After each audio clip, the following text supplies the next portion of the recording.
দাদা কি কৰি আছা?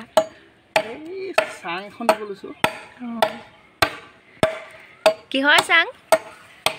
এই কোমোৰা পুলি দুটা আছে, আকৌ এই দাংবডি পুলি কেইটামান আছে। একেলগতে চাং এখন দি দিওঁ অলপ দীঘলকৈ। এই বাঁহকেইডাল গোটালোঁ। এইকেইটা সেইদিনাখনি সেই তামোল এজোপা ভাগি পৰিলে, সেইজোপা খুটাকৈ বনাম বুলি ল'লোঁ। ধুমুহা আহিছিলে নেকি? অলপ বতাহ মাৰিছিলে। এই ইয়াত আছে দাংবডি পুলিকেইটা। তুমি কি কি খেতি কৰিলা অকণমান দেখাই দিয়া হোঁ ৰাইজক। খেতি বুলি তেনেকৈ নাই, এনেই ঘৰত সৰু সুৰাকৈ নিজেই খাব পৰাকৈ আৰু সুবিধা হোৱাকৈ, যেনেকৈ এয়া জলকীয়া, ক'লা জলকীয়া। এয়া এইটো ক'ৰ পৰা আনিছিলা? এই ঘৰতে খাবলৈ অনা, তাৰে গুটি পচাইছিলোঁ। তাৰপৰা সেয়া ক'লা জলকীয়া। আকৌ এয়া এই আমাৰ খহুৱা বেঙেনা বুলি যে কয়, সৰু সৰু বেঙেনা, আজি ছিঙিলোঁ বাৰু ইয়াৰ পৰা। সেয়া এয়া দুটামান আছে এতিয়াও। এয়া সৰু বেঙেনাটো? সৰু বেঙেনাটো খহুৱা বেঙেনা বুলি কয় আমি। আৰু এইবোৰ কি? এই গোমধান। গোমধান জেগাকণ বৰ অকণমানি, কিন্তু এনেই সৰুকৈ হ'লেও ইয়াত 106জোপা গোমধান লগাইছোঁ। হয় নে নহয় জানো। হ'ব, কেলৈ নহ'ব। এয়া কিনাৰে কিনাৰে ভেন্দি গুটি দি দিছোঁ। তাৰপৰা এইখিনি কি? এই দাংবডিখিনি, যিখিনিৰ কাৰণে এতিয়া চাং দিব লৈছোঁ। আচ্ছা, অলপ ঘন হৈছে, তথাপিতো চাওঁচোন বাৰু কি হয়। সৰু সুৰাকৈ আৰু সৰু সুৰাকৈ। এইফালে নেমু গছো লগোৱা আছে। নেমু এইখিনি এইবছৰ নেমুখিনি ডাল উঠাবলৈ নোৱাৰিলোঁ। ডালখিনি উঠাই দিয়া হ'লে আৰু ভাল হ'লহেঁতেন, কিন্তু এনেই লাগিছে বাৰু নেমুকেইটা, অলপ হৈছে, কিন্তু অলপ তললৈ খহি গ'ল। ডালটো উঠাব পৰা হ'লে ভাল আছিলে। যোৱা বছৰ উঠাই দিছিলোঁ, এইবছৰ বাকী থাকি গ'ল উঠাবলৈ। তাৰপিছত আৰু এয়া সৰুকৈ যোৱা বছৰ লেচু পুলি ডাল ধৰা পুলি দুটা, এইটো এটা এই লেচু পুলি, তাৰপিছত আৰু ইয়াত এটা আছে দুটা,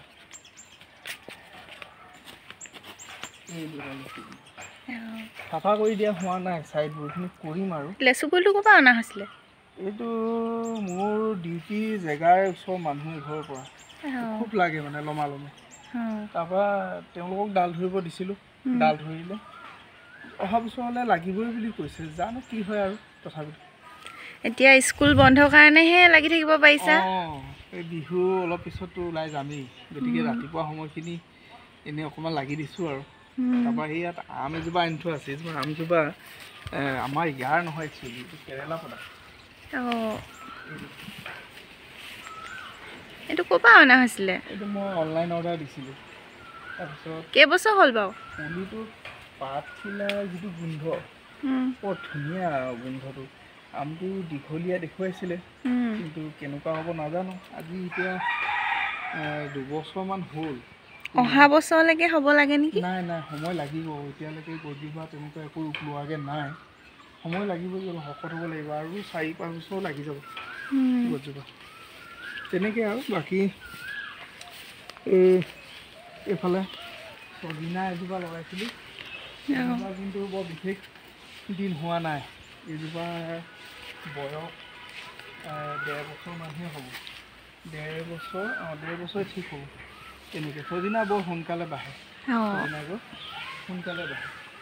এইবাৰ অলপ লাগিছিলে, ছিঙি খালোঁ বাৰু। অহা বছৰলৈ অলপ ভাল ফল দিব বুলি ভাবিছোঁ। গছজোপা ধুনীয়া হৈ গৈ আছে, সেয়াই আৰু। তাৰপিছত বাকী তেনেকৈ অন্য একো কৰা নাই। এনেই বগৰী পুলি আছে, বগৰীটো উন্নত মানৰ বগৰী। আৰু চটৰ ওপৰত কিবা কিবি কৰা হৈছিলে, সেইখিনিও দেখাই দিওঁ। আৰু এনেই সৰু সুৰাকৈ, সেইটো মানে কি, বাৰিষা সময়খিনিত যেতিয়া পানী হ'ব, তেতিয়া মানে অকণমান জেগাবোৰ এইফালে হয়তো আহিবলৈ অকণমান অসুবিধা হৈ যায় কেতিয়াবা। যোৱা বছৰ নাই হোৱা, কিন্তু তাৰ আগৰ বছৰ অলপ পানী বেছি বিশেষ নহয়, কিন্তু অলপ উঠে আৰু। তাৰপৰা সেইটো কাৰণে সেই চটৰ ওপৰত এইডোখৰ জেগা এনেই খালী আছে। খালী থকাৰ কাৰণে তাত কেৰেলা, বেঙেনা, বিলাহী, ভেন্দি, তাৰপৰা সেই পিঁয়াজ সেই তেনেকৈ কেইটামান লগাই দিছোঁ। একো নাপাওঁ, তথাপিতো মানে এনেই আৰু এটা সৌন্দৰ্য বৰ্ধনৰ কাৰণে। আৰু লগতে কেতিয়াবা এনেই ওপৰলৈ উঠি গৈ বহিলোঁ 10 মিনিটৰ কাৰণে। বহোঁতে গছকেইজোপাকে চাই মনটো ভাল লাগিব। আকৌ বোলে কেতিয়াবা তাতে ধৰক বিলাহী 3-4টা পালোঁ, ফ্ৰেছ বিলাহী, এতিয়া সেইকেইটা নি এনেই অকণমান জুইত দি পিটিকা কৰি হ'লেও খাব পাৰিম, তেনেকুৱা ধৰণে আৰু। তাৰপিছত এইকেইটা খেতি নহয়, তথাপিতো এয়া ফুল, এয়া সেই গোলাপ ফুল এইকেইজোপা,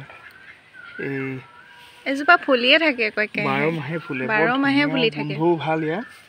আৰু ইয়াত এই ফুলখিনি একচুৱেলি জাজ হৈ আছে এতিয়া, মানে কি ঠিক ঠাক কৰিব পৰা নাই জেগাখিনি, অকণমান মুকলাই দিলে ভাল হ'ব।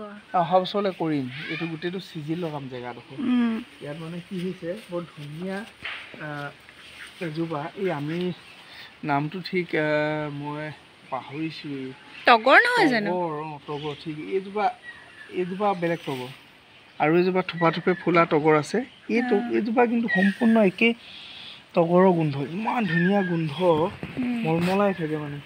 সেইটো কাৰণে এই গছজোপা আৰু সেই গোলাপজোপা একেলগতে হ'ল যে, মানে পিছত অলপ আঁতৰাব লাগিব, অলপ চিষ্টেমেটিকত কৰিব লাগিব। তাতে আকৌ সেই লগতে সেই পমলখি এজোপাও মানে জীয়াই থাকক বুলিয়ে ৰুই দিয়া হৈছিলে, এইটো ডাঙৰ হ'লগৈ পমলখিজোপা। এইজোপা অহা বছৰলৈ লাগিব। এইজোপা পমলখি বৰ সোনকালেই লাগে। এইজোপা অলপ মুকলাই দিয়া হ'লে ভাল আছিলে। নাই, ই হৈ যাব বাৰু, একো নাই। পমলখি জাজতো হয়, ইমান প্ৰব্লেম নাই। পমলখি মানে বাঁহৰ তলতো হয়, ইমান হেৰি নহয়, ভাল হয়। অকণমান গছে বেৰি থাকিলে ভাল হয়, ডালবোৰ অলপ চনকা যে, তেতিয়া মানে বতাহৰ কোবটো ডাইৰেক্ট নাপায়, তেতিয়া ভাগি নাযায়, তেনেকুৱা হয়। তাকে আৰু সেইখিনিয়ে আৰু এতিয়া সদ্যহতে। তাৰপিছত চাওঁচোন কি কৰোঁ, সেই কিনাৰে পিছত হয়তো তামোলৰ পুলি, নাৰিকলৰ পুলি লগাম বুলি এটা পৰিকল্পনা হাতত লৈ থৈছোঁ। সেইখিনি সময়ত হ'ব। অহা বছৰলৈ ইয়াত গোটেই আৰ্ট ফিলিং কৰিম, লগতে গোবৰ, ট্ৰেক্টৰৰ সৈতে গোবৰ আনি অলপ দি দিম। দিয়াৰ পিছতহে অলপ ভালকৈ কামখিনি কৰিম। এতিয়া এনেই পৰি থকাতকৈ 2 এবিধ শাক পাচলি হৈ থাকক বুলি অকণমান এনেই কৰিছোঁ আৰু। তাকে আপোনালোকে দেখিলেই যে ইমান সৰু মাটিতে, মানে সৰু জেগাতে দাদাই ইমানখিনি কৰিছে, আৰু আগলৈও কৰি থাকিব। এইখিনি আপোনালোকক দেখাই দিলোঁ। সকলোখিনি দাদাই অকলে কৰিছে। স্কুল থকা সময়ততো কৰিব নোৱাৰে, এইকেইদিন যিহেতু বিহু বন্ধ পাইছে, গতিকে এইখিনি সময়তে দাদাই অলপ লাগি দিছে। আৰু ইভাগে স্কুলৰ পৰা অহাৰ পিছতো পিছবেলা অলপ লাগে। এনেকেই আৰু আমাৰ বাৰীখন আপোনালোকক দেখাই দিলোঁ। আজি ভিডিঅ'টো ইমানেই, আৰু আপোনালোকে যদি চাই ভাল পালে তেনেহ'লে মোৰ চেনেলটো ছাবস্ক্ৰাইব কৰি থ'ব, আৰু এনেকুৱা নতুন ভিডিঅ' পাই থাকিবৰ বাবে ধন্যবাদ।